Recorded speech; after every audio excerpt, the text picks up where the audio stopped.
Class हम लोगों ने लिया था, तो आप में से कितने लोग हैं जो हमारे क्लास में आते थे? मैंने 2 से 3 क्लास किए हैं, 1 और 2, 3, 4, 5, 6 और ज़्यादा लोग नहीं आए। अभी एट द प्रेजेंट टाइम 5-6 लोग ही हैं, यानी बाकी लोग हैं वो हमें नहीं जानते हैं। ठीक है, चलिए कोई नहीं, अपना परिचय बताओ। हम लोग यहाँ पे मेरा नाम है और आपके स्कूल को बढ़िया बनाने के लिए हम लोगों ने आपके कॉलेज के साथ में एक छोटा सा समझौता किया है।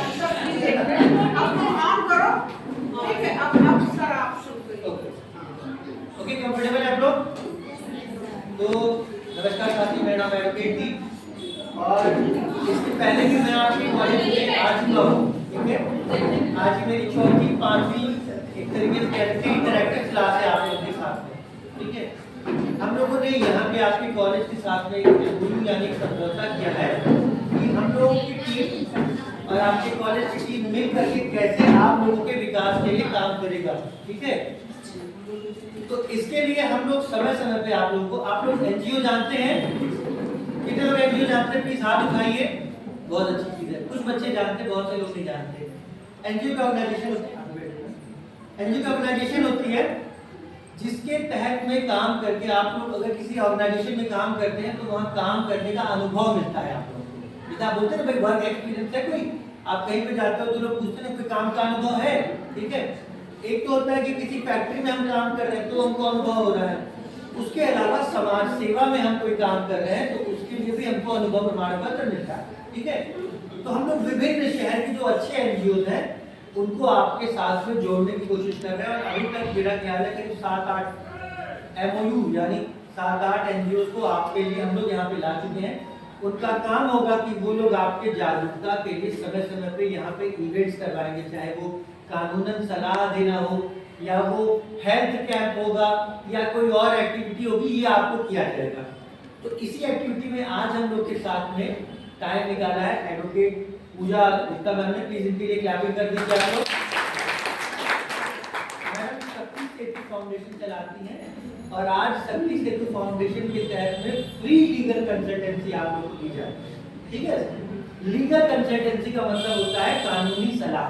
ठीक है, तो फ्री लीगल कंसल्टेंसी का मतलब अगर आप लोग मैडम से प्राइवेट में इनके चैम्बर में जाके मिलिएगा तो 1000 रुपये देना पड़ेगा, लेकिन यहाँ आपको फ्री में मिल रहा है। ठीक है, तो आज आप लोगों को ये जानना है कि कानून में आपके क्या अधिकार हैं। जैसे आप कहीं बाहर जाते हो तो किसी ने आपको कोई कमेंट कर दिया तो आप कह रहे हो छोड़ो हटाओ जाने तो कोई मुद्दा नहीं है, मैं क्यों उससे उलझे, ऐसा नहीं है, उससे उलझो मत। लेकिन ये जानो कि उसको रुक करके कहो भैया 1 मिनट रुको, ये दफा 304 305 लगेगा और चले जाओगे थाने में, 4 घंटे खाओगे, जमानत नहीं होगी। मैडम हमारे साथ है, समझ गए? अगर कुछ गलत हो रहा है तो आपको पता होना चाहिए कि कानून में उसके लिए कौन सी धारा है और उसके लिए उस धारा पे क्या दंड मिलता है, इसका क्या प्रावधान है। समझो, आपके आसपास ऐसी बहुत सारी चीजें हैं जो आप लोग नॉर्मल मानते हो, कहते हो अरे यार कोई हमको 2 थप्पड़ मार दिया, किसी ने डांट दिया, घर में किसी ने आपको बेइज्जत कर दिया, या तो आप उसको नॉर्मल मानते हो। आप कहते हो यार मम्मी का मार खाना नॉर्मल है, बहन का गाली खाना नॉर्मल है। ये नॉर्मल नहीं है, ये अज्ञानता का विषय है।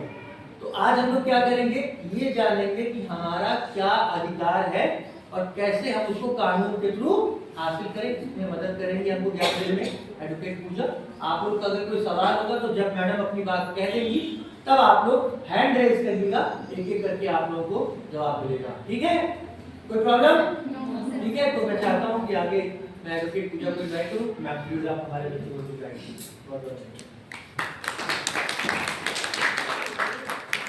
सबसे पहले आप सभी को गुड आफ्टरनून, ये गुड मॉर्निंग का समय चला गया है। आप सभी शिक्षिकाओं को मेरा सादर प्रणाम। आप सभी यहाँ लड़कियाँ हैं तो विशेषकर हमें लड़कियों के मुद्दे पे, महिलाओं के मुद्दे पे जानना चाहिए कि हमारे अधिकार क्या क्या हैं। चाहे केंद्र सरकार हो या कोई भी राज्य सरकार हो, विशेषकर बच्चियों के लिए, महिलाओं के लिए बहुत ऐसे प्रावधान लाती है ताकि हम लड़कियां, हम महिलाएं सशक्त हो सकें। चाहे वो शिक्षा से संबंधित कोई कानून हो, सुरक्षा से संबंधित कोई कानून हो या स्वास्थ्य से संबंधित कोई कानून हो, तो हमें सबसे पहले जानने की आवश्यकता है कि हमारे राइट्स क्या क्या हैं, हमारे अधिकार क्या क्या हैं। ये बहुत अच्छी बात है कि आप पीजी कॉलेज में पढ़ रहे हैं, आपके पेरेंट्स बहुत अच्छे हैं, जो आज के टाइम में लड़कियां हर क्षेत्र में अपने आप को स्टैब्लिश कर रही हैं, स्थापित कर रही हैं। तो मुझे देख के बहुत अच्छा लग रहा है कि एक संख्या है लड़कियों की जो घर से निकल के पढ़ रही हैं, क्योंकि स्कूल तक तो पढ़ाई नॉर्मली कंपलसरी सब लोग करते हैं, but that is the PG college, that means you have to grow after the inter. आप इंटर करने के बाद या आपने डिग्री कॉलेज कंप्लीट करने के बाद आप पीजी में आए हो, कहीं ना कहीं